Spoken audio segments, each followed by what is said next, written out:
Uno, dos, tres. Buenas noches a todas, a todos.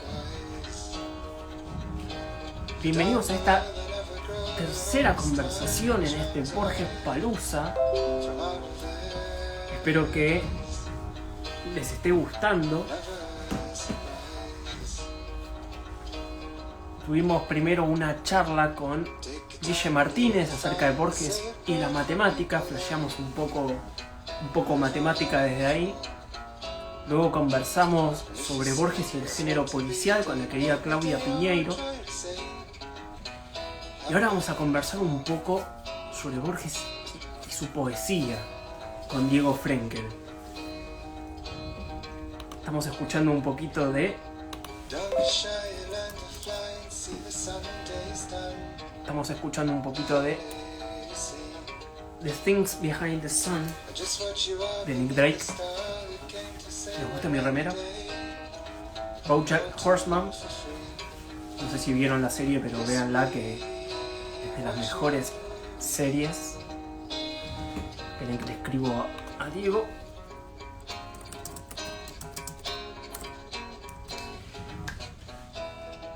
¿Comiste? ¿No paraste? Sí, comí algo recién. Pero nada, me entusiasma mucho hacer esto. Vayan contando desde dónde están escuchando y sumándose a este festival.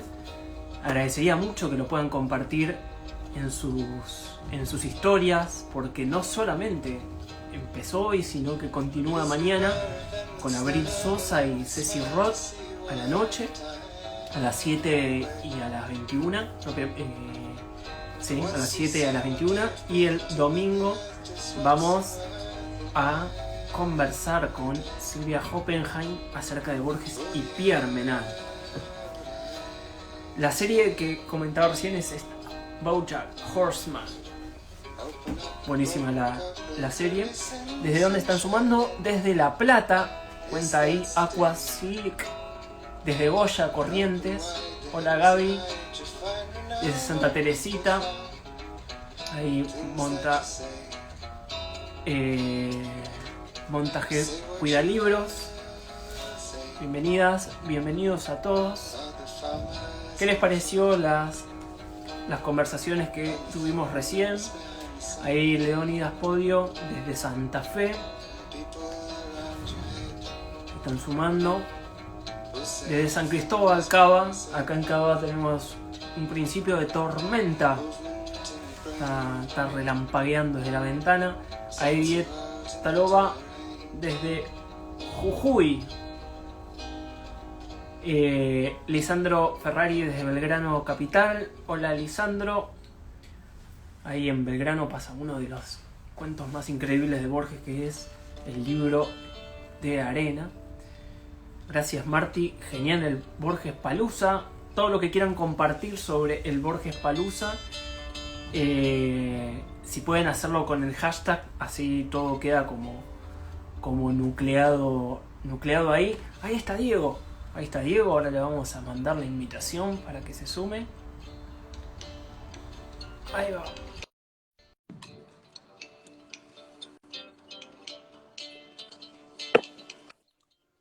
¿Cómo les va? ¿Qué haces, Diego? Bien, qué bueno. Ahí estás. Sí, estoy en un espacio medio abstracto, ¿no? A ver, para ver si me ubico mejor. Bueno, me quería sentar en el sillón donde leo, ¿viste? Pero no se ve. Es difícil, ¿Ese es el sillón donde lees? ¿Eh? Ese es el Sí, sillón sí. donde... Sí, porque me fui de mi estudio, porque estoy todo el día en el estudio y dije, bueno, esto no es música, así que me paso al sillón de lectura, ¿viste? Para que sube el volumen. Todos los vivos, todos los Zoom hago en el estudio, grabo y estoy todo el día ahí. Y la verdad que dije, bueno, living, noche.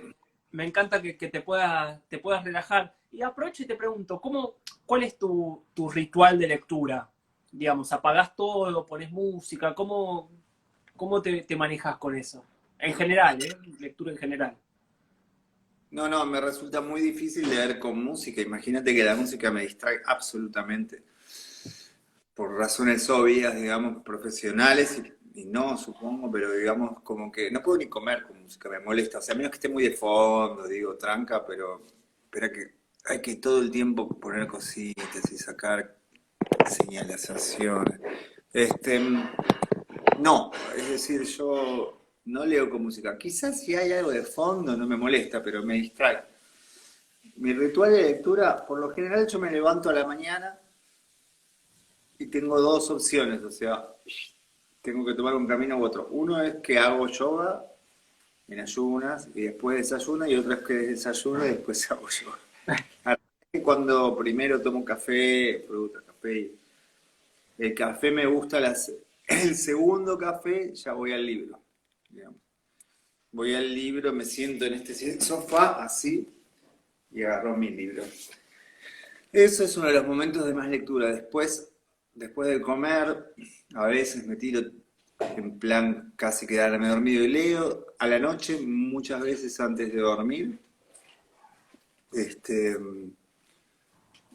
digamos, los fines de semana o los momentos que tengo libres. Durante la cuarentena hubo un momento que fue como incierto donde no teníamos mucha actividad y además, digamos, como había dicho Darío Zeta, ese Cronos vuelve con su crueldad y es infalible. Cuando Cronos no estaba gobernando, o sea, cuando el tiempo cronológico se había como detenido, aparentemente un par de meses de haber durado, y hubo esa especie de suspensión temporal, me la pasé leyendo y fue bastante placentero y me ayudó muchísimo. Y después leo en viaje, bueno, en el otro mundo, digamos, en el mundo donde las personas nos encontramos en persona y donde viajamos en aviones y donde estamos en otras ciudades que no es la nuestra, leo mucho en los aviones, en los bares de los aeropuertos, bueno, y obviamente cuando me voy de vacaciones al mar, leo sin parar.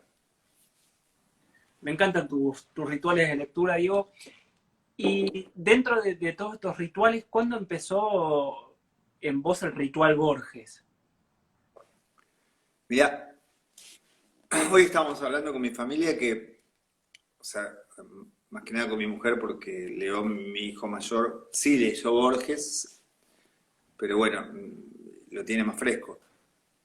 Que, viste, todos vivimos Borges entre la adolescencia, los 20, y como nosotros tenemos unas temporadas más, digamos, hay muchas cosas que no me acuerdo y ella tampoco se acordaba de lo que hemos leído y estudiado en las escuelas. A veces yo no, en la escuela no me tocó Borges. Yo viví la secundaria durante la dictadura militar, o sea que encima todo lo que me tocaba de literatura lo aborrecía porque simplemente ya partía de la escuela. Pero justamente cuando salí de la secundaria, creo, justamente ahí me fasciné. A ver, ¿en qué año falleció? ¿El 82 se murió Borges? ¿83? 86, junio del 86. 6, claro. Claro, él vivió los primeros 3 años de Alfonsín y, claro, estuvo en la guerra de Malvinas, escribió un poema y todo. Pero, digamos, fue ahí que me enganché con Borges. A partir de la poesía, de Los Conjurados, que lo tengo ahí. En realidad no, creo que Los Conjurados lo leí después, porque yo ya había leído los cuentos, era Lev, Tlon, Ukbar, no lo puedo pronunciar. Es Tlon Ukvar Orbis Tertius. Ok, Es para una red. El jardín de los senderos que se bifurcan, los dos de los guapos famosos que no me salen los nombres, porque la memoria mía también ya está. ¿Cómo se llama? Mayra me dice mi Hombre de la compañera. esquina rosada, ¿será? Rosada, y el otro que es el nombre del tipo como Rosendo Juárez, ¿eh? No me puedo acordar. O Sí, sea, Historia de Rosendo Juárez. ok. Bueno, todo ese mundo lo leí, me fascinó, ¿viste? Después leía, bueno, y después entré en la poesía de Borges. Y eso fue entre los 19 y 20. Me volví loco porque conectó también con una visión de la metafísica, guión la filosofía, que hacía al pensamiento mío, por lo menos de esa época, y yo lo conectaba con determinadas cosas, con Tarkovsky, el cineasta, con La Zona y con Stalker, con a ver, hay algo más que me resuena mucho. Bueno, con el origen de Buenos Aires, con la llanura, todo eso me llevó incluso a mucho de la poesía de mi primer disco de La Portuaria, fundamentalmente donde citamos a Borges, hay una dedicatoria. El disco dice agradecimientos, Rosas Rojas, el primer disco de La Portuaria, y dice, qué sé yo, desde la gente que trabajó hasta Borges. Ah, maravilloso eso, maravilloso. Estábamos en un viaje, viste que Borges, a mí me resulta muy formal a la distancia mirándolo, y esto era re la idea de lo formal, de lo categórico, del lenguaje, y también del origen, ¿no? Entonces creo que Borges ahí ancla, me parece que... Pero antes de eso yo estaba fascinado con ese mundo al que Cortázar, me parece, nos introdujo, al que Marechal abrió una puerta, pero yo no lo terminaba de dilucidar, que es el mundo esa de ese borde medio un poco metafísico, donde el límite que Borges juega con eso, ¿no? En una poesía, entre la ciudad y la llanura, ¿viste? Que está inscrito en nuestra cultura y en nuestra ciudad. Ahora, con todas las cuestiones que suceden y con el universo que vivimos, quizás está un poco empañado por el ruido, pero aún cuando yo tenía unos 20, o sea, en plenos 80, había todavía ese olor, ese aroma a esa zona indefinida que existe entre la civilización y la llanura. Y por otra parte, la llanura como un espacio de indefinición absoluta, o sea, más que de indefinición, como un espacio que es como una hoja en blanco la llanura. Hay una poesía desde Borges, seguro, ¿no? Que dice, Dios camina a sus anchas por los pasos que puede dar, algo así. Porque es tan amplio y tan inmenso que es el infinito, entonces es casi como una proyección del cielo. Y bueno, eso que nos pesa un poco, porque también tiene su peso, ¿no? Por lo, por lo vasto y por lo a veces aburrido o repetitivo de ese paisaje, también abre lugar a lo no físico, a las otras dimensiones, y todo eso, mucho Borges jugó con eso, ¿viste? Además, Borges también juega a la posibilidad de ser argentino, que no significa para él todavía, entre otras cosas, más que ser la posibilidad de ser de todos los lugares, ¿viste? Es algo interesante, como un vacío, como la Pampa, ¿no? Se llena de los paisajes que nosotros creamos sobre ella. Eso es lo que yo sentí. Ahí te hago dos o tres aportes en respecto a esto que decís. Es interesante, Beatriz Sarlo en los 90, ella escribe un ensayo, se llama Borges, un escritor en las orillas, que dice hace justamente ese señalamiento, dice, Borges escribe en las orillas, es decir, no es, es un argentino que por momentos desarrolla las ideas europeas, ¿no? Y por un momento es un europeo que desarrolla las ideas sudamericanas, y toda esa tensión se va a ir eh, resolviendo o no resolviendo, quedando en tensión, pero siempre desde una orilla, siempre desde un margen, ¿no? Por eso Borges ahí en un texto de los años 30, que es Evaristo Carriego, un ensayo, Sí, que es un poeta menor, ¿no? Pero Borges lo elige justamente porque a él le permitía el procedimiento de su propia literatura, escribir desde un margen, ¿no? interesantísimo. Acordate que nosotros con Cristian Basso fundamos un grupo que se llamó La Portuaria, que tenía que ver con todo ese espíritu. Y fue en el 88 que lo lanzamos, o sea, 2 años después de la muerte del viejo, y digamos que estábamos compenetrados con eso. Por eso Rosas Rojas, que es ese disco que en realidad es como una especie de paneo así gigante por lugares del mundo, con mucha libertad, tiene que ver con eso en nuestra cultura, en nuestro origen, tiene, o sea, tiene su raíz y su influencia. Pensaba lo de las orillas, también está Sager con Un río sin orillas, que es muy borgiano, Sager obviamente, es un descendiente. Este, sí, pero Borges no juzga, ¿viste? Así como negativamente como Sager un poco, porque Sager es duro en ese libro, es duro. Eh, sí, sí, sí, sí, sí. Hay muchos Borges, ¿no? Además, la verdad, porque también es como, en mi recuerdo hay muchos Borges, y hay muchos Borges, o sea, no es uno solo, no es unilateral, unívoco, ¿no? Sí, eso un poco hablábamos ahí en las conversaciones previas, que primero hablamos de Borges y la matemática, ¿no? Con Guillermo Martínez, y después hablamos de Borges y los policiales, con Claudia Piñeiro, ¿no? Y salían como esas minuciosidades, ¿no? Que hay dentro de los textos que cuando uno lee en forma policial va a encontrar un rastro diferente al que si uno lee en forma poética, ¿no? Y Borges va creando como muchos lectores en ese sentido. Me parece que es un poco, creo que el espíritu de lo que estás diciendo, ¿no? Porque no solo hay muchos Borges, sino que también hay muchos lectores de Borges. Y creo que Borges permitió toda esa amalgama con su literatura. Más vale, aparte tenemos, mira, acá tengo a mi mano un par de libros, ¿no? Tenemos el Borges, digamos, entre comillas, costumbrista fantástico, no sé, del principio, además, ¿no? Tenemos el Borges crítico de cine, ¿no? O de, sí, de él, sí, tal cual. Tenemos el Borges, que para mí es un Borges importantísimo, acá tengo, y que me abrió un mundo, que es el Borges, ¿cómo se dice? Recomendador de libros, o sea, todo esto, ¿sí? Elegí algunos de la colección que tengo, ¿sí? Los leí porque él decidió editarlos. Cada uno tiene un prólogo de él. O sea, cada uno de estos libros tiene un prólogo de él. Acá está el de Cortázar, Cuentos. Y fíjate que es increíble que él prologa a cada libro y cada prólogo, por supuesto, es una locura, ¿no? O sea, es una obra en sí literaria. O sea, ay, no sé la palabra adecuada, es como difundidor, ¿no? Hay una palabra más, ah, más explícita, más específica. Después está el Borges cuentista y está el Borges poeta, en el cual acá tengo los conjurados, ¿no? Que es otro Borges. A mí el Borges poeta, si querés que te diga, me parece que es el que habla más desde su, voy a ser un poco brutal, digamos, desde su alma, digamos. Yo creo que ahí es donde Borges habla de sí. Ahí es donde Borges habla de sí.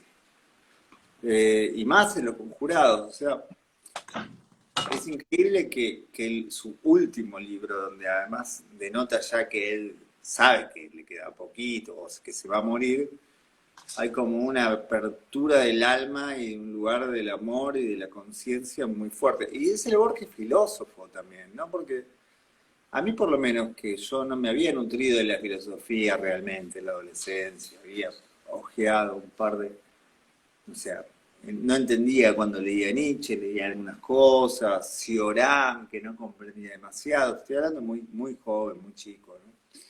Después me llegaron los libros, a los 23, 24, no sé, fragmentos del discurso amoroso, o empezó, digo, otro mundo, digamos, pero en ese momento la referencia como filosófica, o sea, el pensamiento sobre el ser en sí mismo, el pensamiento sobre la mirada sobre la existencia de sí misma, el planteo, el acercamiento a Spinoza. Borges habla de Spinoza, o sea, yo no hubiera leído Spinoza si no fuera por Borges, no hubiera leído los autores que Borges me recomendó, que le voy a decir unos que después me volví fanático, mira. No, Cortázar lo había leído, obviamente, antes, pero Chesterton, no sé si lo tenía tanto antes, amo a Chesterton, lo amo. Marcel Shaw, que le dije lo mejor, aparte, estos libros son unas joyas. Bueno, Mi Yo, que es un libro de viajes, porque le gusta mucho la aventura a Borges, ¿viste? Que es algo como Dune, el experimento con el tiempo, que es esa especie de ciencia, ¿no? Victoriana, ¿viste? Que es interesantísimo. Bueno, Wild, que es alucinante, porque es un Wild que no necesariamente todos accedimos rápidamente. O sea, él abre mundos. Es un abremundo, Borges, ¿no? Es eso, es un abremundos. Es como un periodista, difundidor, es muchas cosas. Hablabas, Diego, recién de los prólogos y hablabas de Los Conjurados. Efectivamente, Los Conjurados es un libro del 85, es decir, es un libro publicado eh, pocos meses, bueno, casi un año, ¿no? Pero pocos meses antes de morir ahí en Ginebra. Y dentro del prólogo, él va a hacer una aclaración previa, que es una inscripción. que solamente lo hizo Borges en 2 libros, y uno de ellos en este libro, que es una dedicatoria a forma de inscripción a María Kodama. Pero más allá de que esa sea ella la, la interpelada sobre esta prosa de amor, él dice esto: solo podemos dar lo que ya hemos dado, solo podemos dar lo que ya es del otro, ¿no? Entonces, y luego ya en el prólogo, que es la página siguiente, dice cosas como no pasa un día en que no estemos un instante en el paraíso, no hay poeta, por mediocre que sea, que no haya escrito el mejor verso de la literatura.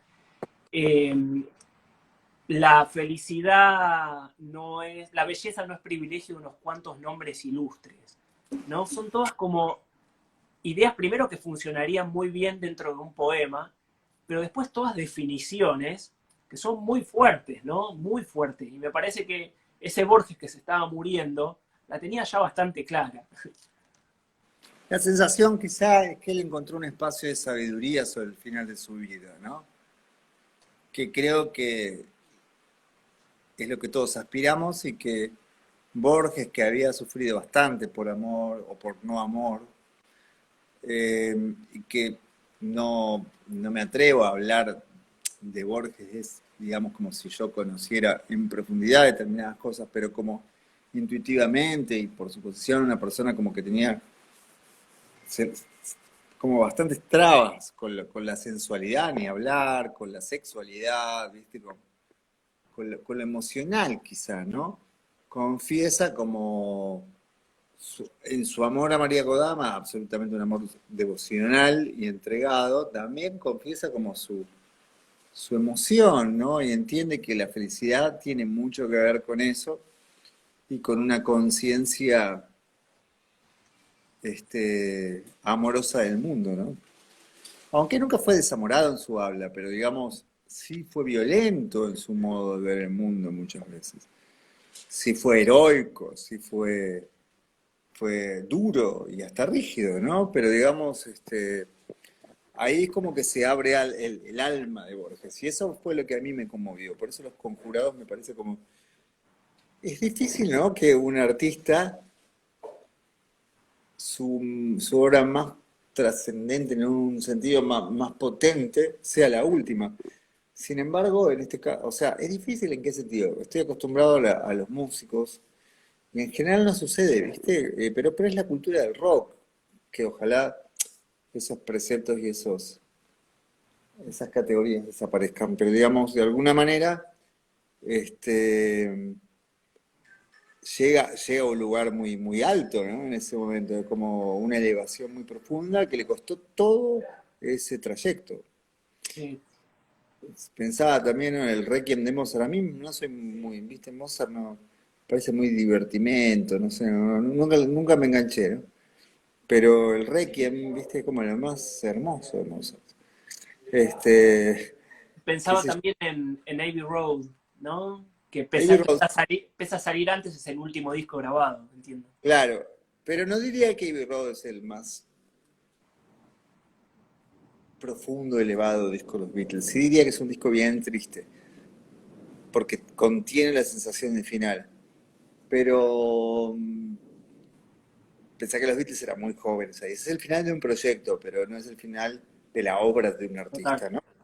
Este, sí, en el rock es como una condena. El último disco de David Bowie es alucinante, es muy oscuro, ¿viste? Pero Tremendo, tremendo ese disco, es tremendo. alucinante, es alucinante, Además, ¿viste? viste la estética de la tapa ya, Todo. Y aparte juega con que se va a morir y hace el tema del láser, ¿no? Bueno, una genialidad, ¿no? Como idea. la genial. Eh, pero bueno, yo siento que Borges se desnudó algo ahí, ¿viste? Desnuda algo Los Conjurados. ¿Tenés Eh, ahí Los sí, lo Conjurados? tengo. Te iba a decir, ¿hay algunos poemas que particularmente te han llegado de Los Conjurados? Ya, a ver, lo tengo a mano, no sé, te juro que no lo leo hace 15.000 años. Y dije, bueno, voy a ver qué onda, Te- para que vuelva te- a buscar esto, porque no te veía por la lluvia. Bueno, lo bueno de esto es mientras que, mientras lo buscas, yo te leo algunos versos también de por este libro. favor, ping-pong. Hay uno de los poemas que es Doomsday, ¿no? Que tiene uno de los finales que a mí más me gusta, cuando dice, ocurre en cada pulsación de tu sangre. No hay un instante que no pueda ser el cráter del infierno. No hay un instante que no pueda estar, que no pueda ser el agua del paraíso. No hay un instante que no esté cargado como un arma. En cada instante puede ser Caín o Siddhartha, la máscara o el rostro. En cada instante puede revelarte su amor, Helena de Troya. Alucinante. ¿Vos viste la profundidad que tiene? No puede ser. Yo me acuerdo, a ver, déjame. Bueno, la trama es un poco. Déjame que le pegue una revisadita. Sí, obvio. Porque además influyó, mira, como hay público mío, yo sé que hay público mío ahí viéndome, van a entender también esa obsesión con los ríos. Yo cuando estaba en la secundaria, te dije que la hice durante la dictadura militar, que fue durísimo, o sea, un bajón, muy poco acceso al conocimiento verdadero, pero tuve filosofía en quinto, que fue lo único que un poquito me interesó, y me había alucinado con los presocráticos, ¿viste? Porque era lo único que me identificaba, o sea, Heráclito, Parménides. Y dije, ¡ay, qué increíble! Y desde la ingenuidad de ese chico, eh, bueno, y cuando voy a Borges y encuentro a Heráclito en Borges, siento que el mundo me habla, ¿viste? Que la vida me habla. Y la idea de los ríos y del tiempo que me persigue, que está escrita obviamente en gran parte de las canciones, especialmente en el mundo de la portuaria, y de Clap antes de la portuaria, porque había un tema de Clap que decía, el agua, está el video en YouTube de una versión en vivo en el Centro Cultural Recoleta, en un festival que se llamaba Nuevas Tendencias. Es lo último que hicimos. El agua es 2 meses el mismo agua. Hay un universo paralelo, decía algo así, la letra no me acuerdo exactamente cómo dice, pero donde el agua es 2 veces el mismo agua y nunca refleja tu imagen en el río, como lo contrario a lo de Heráclito. Y es porque estaba muy inmerso en ese mundo. Y acá está, son los ríos de los conjurados. Somos el tiempo, somos la famosa parábola de Heráclito el Oscuro. Somos el agua, no el diamante duro, lo que se pierde, la que se pierde, no la que reposa. Somos el río y somos aquel griego que se mira en el río. Su reflejo cambia en el agua del cambiante espejo, en el cristal que cambia como el fuego. Somos el vano río prefijado rumbo a su mar. La sombra lo ha acercado. Todo nos dijo adiós, todo se aleja. La memoria no acuña su moneda y sin embargo hay algo que se queda y sin embargo hay algo que se queja. Qué remate ese. Sí, convengamos, si querés, que el remate y cierta mirada del pasado, futuro, no deja de tener una especie de nostalgia rioplatense tanguera, ¿no? La queja, etcétera, porque en realidad Heráclito dice, el río cambia todo el tiempo, ¿no? Y hace, viste que estaban los argesios, o como que era, como no sé qué, si vendría a ser como un determinismo de lo que, donde el ser se ve reflejado. Pero digamos, nunca es el mismo agua porque el río cambia, entonces nunca es igual a nuestro reflejo. Habla de la, ¿cómo se dice? De la variabilidad, de lo discontinuo, es que hay una palabra del budismo que no me quiero decir. Bueno. En definitiva, habla del cambio constante. Y el cambio constante no acepta, de alguna manera, pasado que se aleja. Es un presente continuo. Borges le agrega, para mí, la mirada un poco melancólica o, digamos, nostálgica de el tanguerismo rioplatense, porque hay algo que se queja, suena ya bandoneón, o sea, quieras o no. Pero bueno, muy generacional también, convengamos, ¿no? Estamos hablando de gente que vivió un mundo, ¿no? Hoy yo lo miraría de otro lado, es como, hay un río, that's all, ¿no? Listo, hay un río, somos un río. Bueno, pero bellísimo. A mí, imagínate, cuando yo tenía 19, 20 años, esto fue como fuego en mi cerebro, ¿viste? Este libro es una maravilla. Lo leí cientos de miles de veces. Después hace mucho que no lo he leído. Para quienes nos están escuchando, Diego está recomendando Los Conjurados, que es un libro de 1985, el último libro publicado por Borges. Y ahí estabas mencionando el texto este sobre el tiempo, el poema, y hay un aporte, te hago, que está en otro libro, donde Borges dice esto, lo recorto, ¿no? El tiempo es la sustancia de que estoy hecho. El tiempo es un río que me arrebata, pero yo soy el río. Es un tigre que me destroza, pero yo soy el tigre. Es un fuego que me consume, pero yo soy el fuego. El mundo desgraciadamente es real, yo desgraciadamente soy Borges. Es increíble, pero vos viste el nivel filosófico que tiene. O sea, por eso te decía que es nuestro filósofo. Es decir, la filosofía, ¿qué es? ¿No? Digo, se categoriza por qué sé yo, el conocimiento, no sé, las universidades, ¿no? La academia define. Pero mi filósofo fue Borges en esa edad. O sea, no había otro. Y es un poco nuestro filósofo en gran parte, ¿viste? O sea, como si dijera, che, ¿cuál es el filósofo? El filósofo argentino. Es Jorge Luis Borges, o sea, en la historia. Y determina mucho de nuestro pensamiento. No es que eso no está, no se coló en nuestras vidas. Sí, se coló, hizo mella. Es increíble. Yo nunca, estaba pensando algo, nunca supe si Spinetta era más vale borgiano o no. ¿Vos tenés idea? Porque él, sin saberlo, lo es, digamos, pero si lo era conscientemente, si, viste, porque hay una metafísica ahí en Artaud y en muchos en esa cuestión de la relación también con el tiempo, con la mirada, que Spinetta, digamos, tiene mucho de Borges. Lo que pasa es que en esa generación estaban peleadas todo el tiempo, ¿no? Me parece. No tengo muy en claro, y está buenísimo que lo preguntes para indagar, la relación de Spinetta con Borges.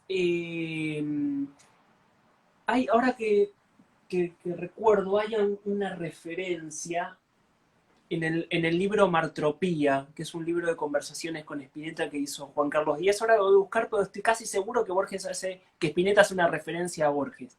Pero el que yo me enteré hace poco que tenía conocimiento de la obra de Borges era Gustavo Cerati.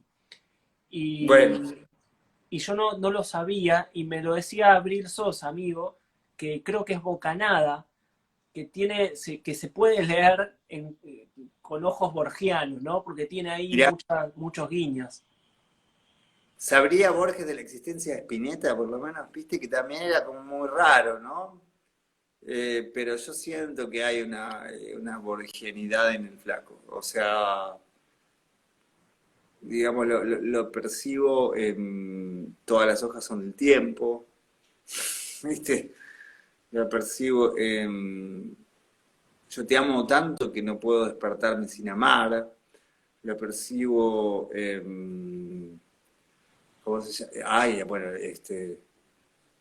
bueno, la obsesión con el tiempo que yo la expresé tanto en las canciones, digamos, también tiene que ver con lo de Borges. Acabas de hablar de un poema de Borges donde el tiempo es la sustancia, donde el tiempo es la sustancia, ¿no? Que eso además linkea con, ni hablar que linkea mucho con Spinoza, pero digamos, linkea con eh, toda la filosofía guión conexión con la física contemporánea. Tengo un libro por ahí que es de Rovelli, que es un físico, no sé si lo tenés, No, ah, que habla del tiempo, ¿no? Y el tiempo es como una sustancia inasible, una palabra muy relacionada con el borgiano, inasible, ¿no? Y somos tiempo, estamos hechos de tiempo. Y esa es la idea de ese poema, ¿no? Que estamos hechos de tiempo. Que es pero lo que habla de él también alucinante es la mortalidad del yo y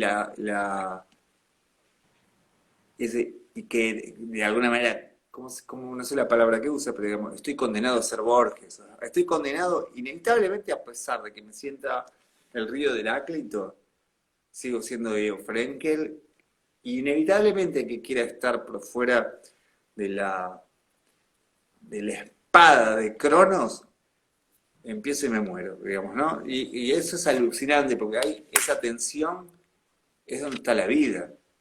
Y en ese juego estamos todo el tiempo, ¿no?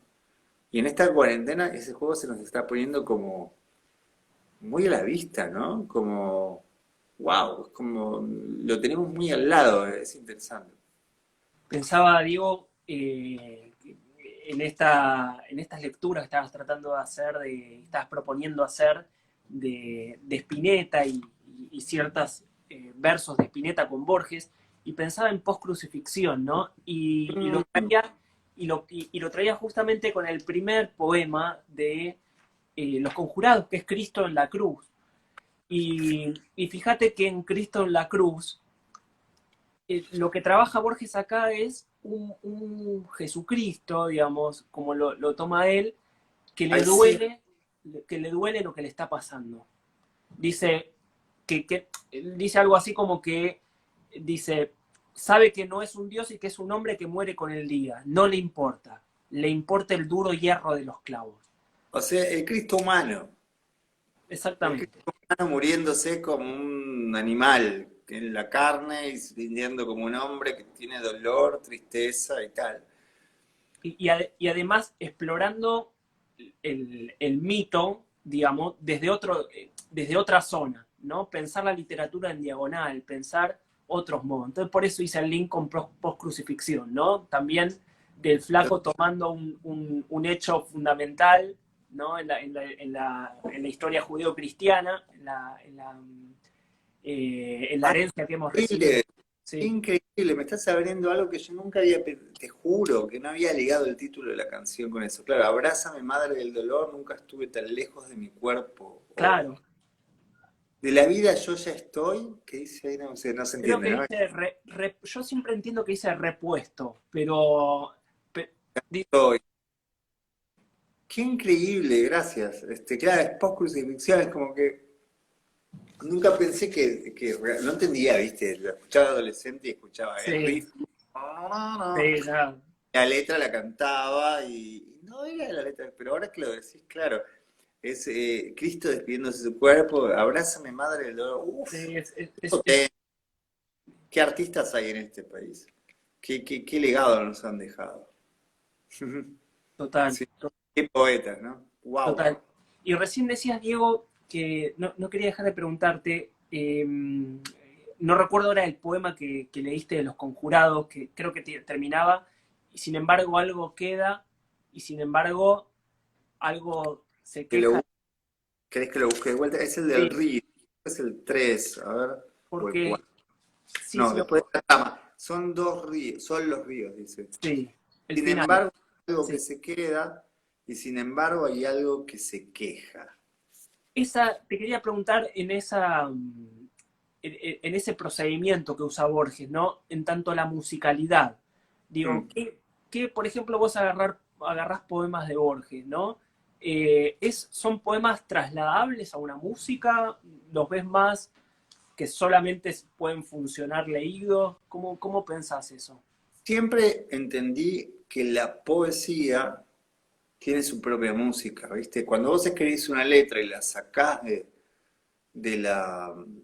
de la canción, a veces puede ser hasta muy pobre poéticamente. Viste que yo escribí un libro que se llama A través de las canciones, donde cada capítulo es una canción, y tenía muchas dudas cuando con Martín Graciano, que me ayudó a editarlo, digamos, imprimir las letras.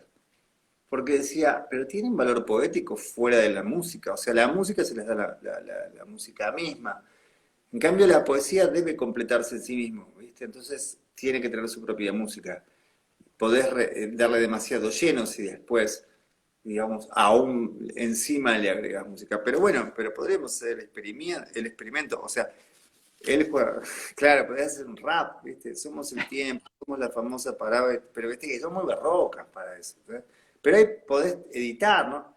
Somos el agua, no el diamante duro, la que se pierde, no la que reposa. Somos el río y somos aquel griego que se mira en el río. Te estoy diciendo medio como rapeado. Sí, sí, sí.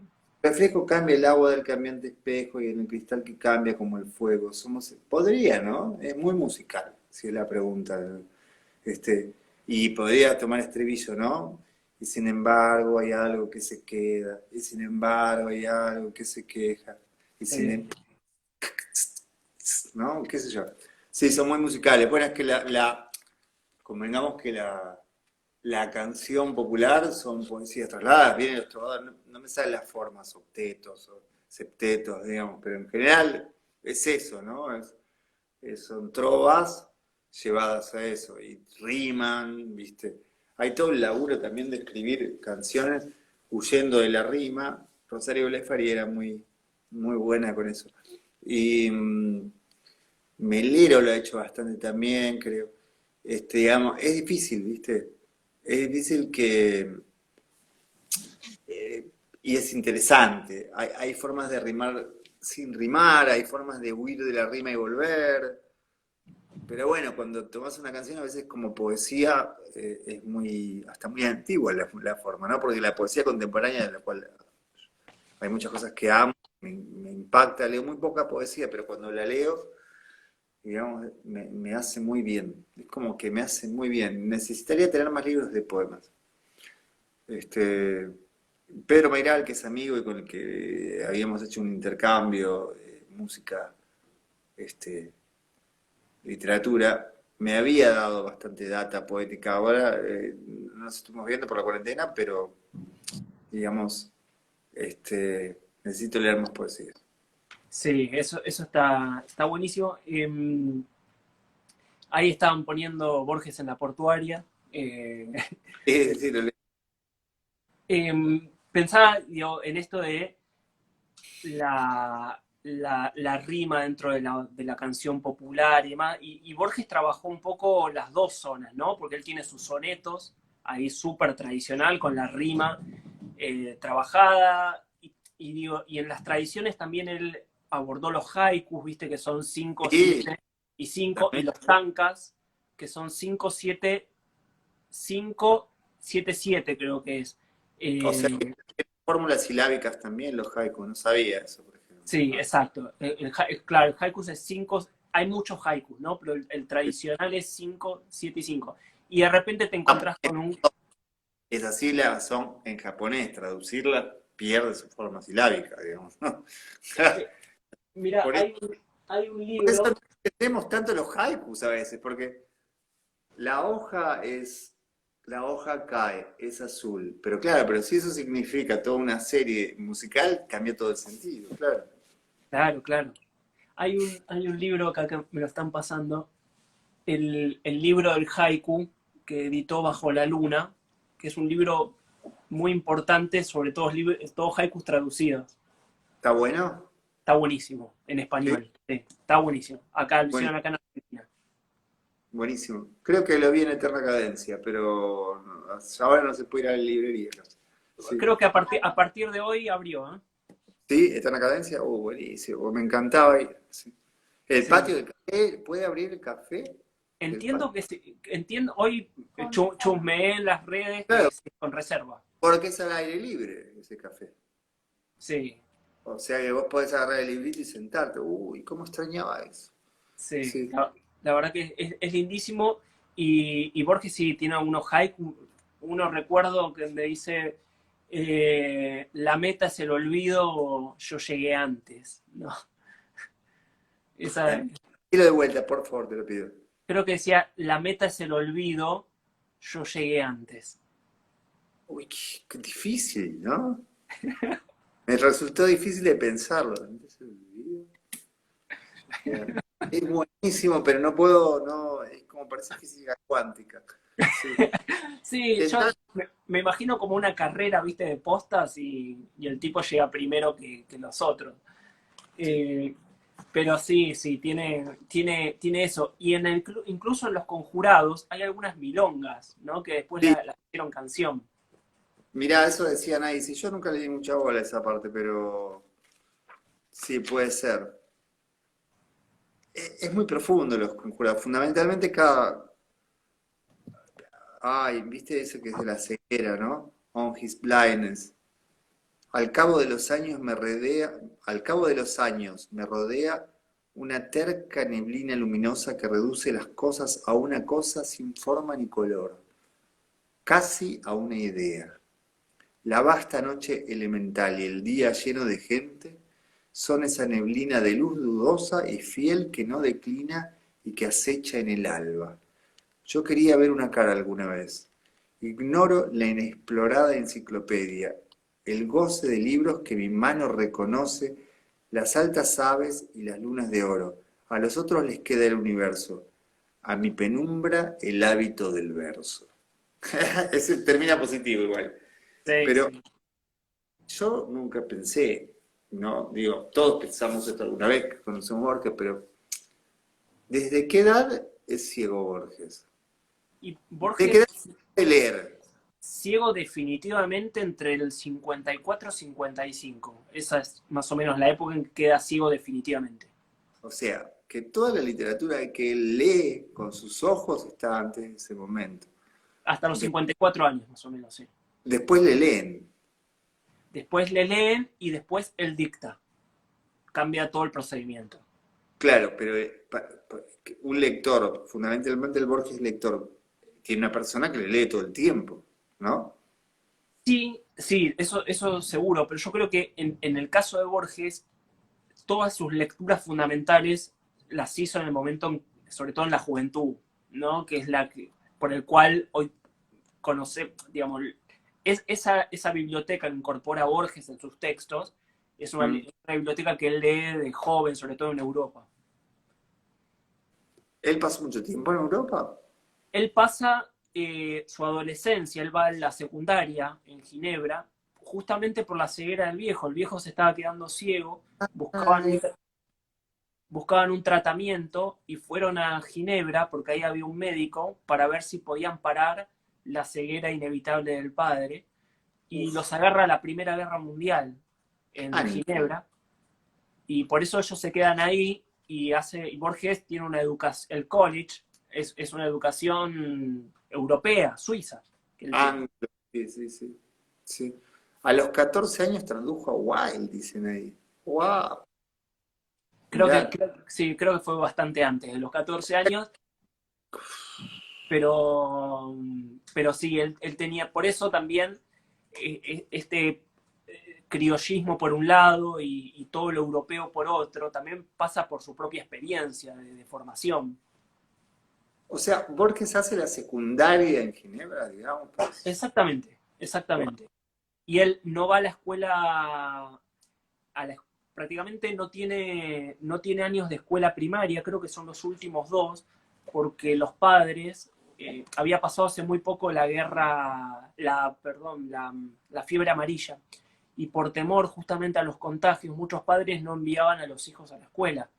Y tenían él y Nora, su hermana, tenían una institutriz y, y tenían la educación en la casa. Por eso Borges va a decir, yo interrumpí mi educación para ir a la escuela, ¿no? Qué bueno. Y, y después, bueno, va a tener la secundaria ahí, pero después, y esto es importante, me parece por algo que vos decías, esto de, bueno, ¿quién sabe y quién no? Tenés que ser académico, ¿no? Y Borges, cuando se presenta a la cátedra de literatura inglesa en la Universidad de Buenos Aires en el 56, frente a otros colegas que habían presentado papers y demás, Borges solamente puso una carta diciendo, yo me preparé toda mi vida para esto. Uf. Y nada, igual esto no es una descalificación a los grandes papers, estudios, esto, No, no, no, no. al contrario, simplemente el peso que tenía Borges para Sí. imponerse también sobre todos los títulos y demás. Bueno, la academia no ha sido, digamos, la cuna de muchos de los que nosotros vemos como adalides, como geniales del siglo XX, ¿no? O sea, Einstein que no, que lo echan de la escuela, ¿viste? Y que después retoma el estudio por sí mismo, digamos, pues así. Y que era medio vago al principio, ¿no?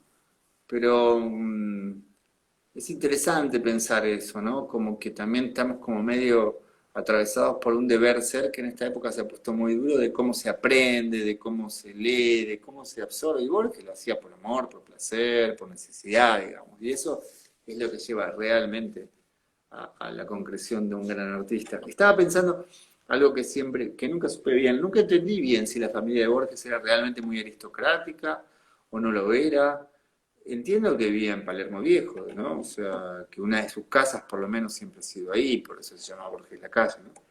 Sí, pero la época, justamente en esta época de la infancia de Borges, que transcurre más o menos entre el mil... Borges nace en el 1899, así que hablamos de la primera década del siglo XX, no era el Palermo que hoy conocemos, sino era un No, no. Palermo, un suburbio, ¿no? Y la familia de Borges sí tenía un peso de mucha tradición en la historia argentina, herederos de las grandes batallas que deciden la independencia de España, por ejemplo, su abuelo Isidoro Suárez en la batalla de Junín, y luego otros abuelos van a participar en Cepeda, en Pavón, digamos, en estas batallas claves en el siglo XIX. Pero, a diferencia de otros casos, la familia Borges, por diferentes circunstancias, no va a recibir tierras. No va a ser esas familias patricias de Argentina que reciben tierras, entonces encaran el siglo XX con una propiedad económica sostenible para hacer lo que quiera. Por eso Borges es una generación empobrecida en términos económicos, y por eso Borges, y esto lo dice muy bien Ricardo Piglia, va a hacer de todo en su vida. Va a hacer prólogos, va a hacer revistas, va a escribir para diarios, va a armar colecciones, va a dar charlas en pueblitos, porque tiene que ganarse el mango. Es un trabajador más. Bien, ¿no? Qué suerte que no terminaron siendo unos garcas patricios, porque imagínate lo que hubiera pasado, no hubiera habido un Borges. Sí, Porque, y sí, porque la sed hacia el artista, ¿no? Siempre me preguntaba, ¿y Bioy viene de una familia aristócrata? claro, sí, con ¿Sí? Campos. Bioy No, está no, en otra posición económica, sí. pero él, no Silvina, digo, él, su Eh, origen. sí, entiendo que sí, Yo que no Bioy sé. venía de una familia patricia. Ahora me haces poner en duda por Victoria, ¿no? Por Silvina, perdón. Es que Eh, parece que yo dudo de que en realidad él se casó con Silvina, pero que antes no sé de dónde venía Bioy, ¿viste? sí, estoy casi seguro que sí, que es así, los dos venían de tradiciones patricias dentro de la Pues Argentina. es inusual, ¿viste? Porque tanto Silvina como Bioy son como súper rupturistas, ¿no? Y en general, hoy las grandes, digamos, las grandes riquezas no nos suelen dar mucha cultura, digamos. En esa época surgían como, quizás como ovejas negras también, ¿no? Como los Guggenheim, qué sé yo. Este, estas personas que venían a romper también esta cuestión donde el valor era solamente, digamos, la posición económica. Porque Bioy, digamos, escribió mucho, o sea, hay que poner mucho el cuerpo para trabajar mucho, y Silvina también, digo, porque escribir en sí mismo ya, todos esos libros, es de mucho laburo. Y en general, los aristócratas no tienen mucha voluntad de trabajo, ¿no? Digamos, si la pasan andando en barco y paseando por ahí, digo, pero es interesante. En el caso de Borges, claramente, sí, es un trabajador, sí, sí, sí, obviamente, Sí, sí, sí. y en ese sentido sí, Bioy, pese a tener esta herencia, mira, si mal no me equivoco, el padre de Bioy tenía una fábrica muy importante, Casares, ahí en el campo, pero es cierto lo que vos decís que pese a todo eso, Bioy también era un trabajador de la palabra y además un trabajador extraordinario. Un texto como La invención de Morel, que Borges Uf, le hace justamente el prólogo y dice, creo no hacer un hipérbole, creo que usa esa expresión, creo no hacer un hipérbole al decir que es un texto perfecto. ay, qué amigos, ¿no? Obvio, obvio.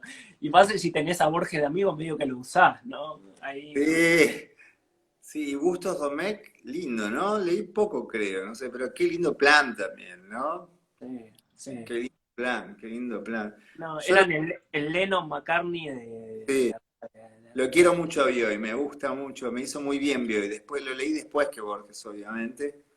Y fue como ver el lado liviano de Borges, ¿no? Porque era como, sí, era más liviano, era re romántico igual, yo, era como todo, viste, su visión también del amor es mucho, bueno, es mucho más sensual, ¿no? Es un galán, aparte un viván, digamos, ¿no? Pero muy interesante ese complemento al amigo como más sufrido desde el amor, más, ¿no? Como más, más osco, más con problemas emocionales y Bio es como más alegre, digamos, ¿no? yo tengo un amigo que lo conoció mucho a Bioy, que compartió la época con él, y él decía justamente la galantería de Bioy, dice, no hubo mujer en Buenos Aires que no estuvo con Bioy, decía. Sí, sí, mujeriego total, ¿viste? Era terrible, pero tenía mucho respeto por Silvina igual, ¿viste? O Sí. sea, la amaba y se respetaba mucho, ¿viste? También una relación medio loca, digo, desde el punto de ver, sí, sí, sí, genial, genial, genial. Diego, Sí, bueno, aunque no lo creas, estamos llegando al fin, se nos va a cortar en unos minutos. buenísimo, hermoso para el viernes a la noche, muy lindo esto. Bueno, sigamos en contacto, porque además tenés mucha data que me gustaría que me enseñes y que me muestres, más de Borges. Bueno, un placer absoluto, ¿sí? El placer es mío. Te iba a proponer para terminar, creo que nos quedan 2 o 3 minutos, para que les Sí. recomiendes cuáles son esos textos que Diego Frenkel recomienda para leer de Borges. Para vos, ¿no? En tu experiencia, en tu lectura. Bueno, sin duda Los Conjurados enteros, digamos, como libro de poesía, porque no hay, o sea, es la obra poética. Acá no tengo los libros a mano y mi memoria me traiciona, digamos, a la hora de hacer todo. O sea, sé que podés decir Clon Utbar, este, Tlon Ukvar Orbis Tertius. Gran nombre sé que para disco. ese cuento y El Jardín de los Senderos que se bifurcan fueron cosas que abrieron mi cerebro, digamos, ¿no? Que abrieron, que expandieron mi posibilidad de ver. Es difícil recordar. Y la rosa del libro anterior a Los Conjurados de Poesía, La Rosa Profunda, ¿es? Creo que sí. Sí, la El Rosa. libro de poesía anterior, ese libro es una maravilla, una maravilla, una maravilla. Y todos los prólogos de esos libros que les mostré antes de esa colección, que bueno, hoy no sé si se consigue esa colección, tal vez debe estar, ¿no? Deben conseguirse en venta en Mercado Libre estos, ¿no? Estos, ¿no? Creo ¿Se que corta? por Mercado Libre las van a conseguir seguro o en alguna mesa de tacos ahí por Corrientes están. Sí. Bueno, se te está cortando la imagen, Ahí volví. ¿sabes? ¿A mí? Sí, se está cortando, como que se corta y se va. Ah, ahí va, ahí va. Sí, mira, yo te veo ahí cortado. Pero bueno, está buenísima esas recomendaciones. Diego, de hecho, está su libro eh, que lo publican en el 88, que es Biblioteca Personal, que son los prólogos justamente que hizo de esos libros que vos mencionás. ¿Ves? Tremendo, tremendo, tremendo. Buenísimo. Bueno, un gustazo porque veo que se está cortando, así que la seguimos. Se está Abrazo cortando, Diego. enorme. Un gusto, un placer. Va a quedar acá grabada la conversación y nos vemos mañana en el Borges Palusa para hablar con Abril Sosa y con Ceci Roth. Ahí va. Buenísimo, chao.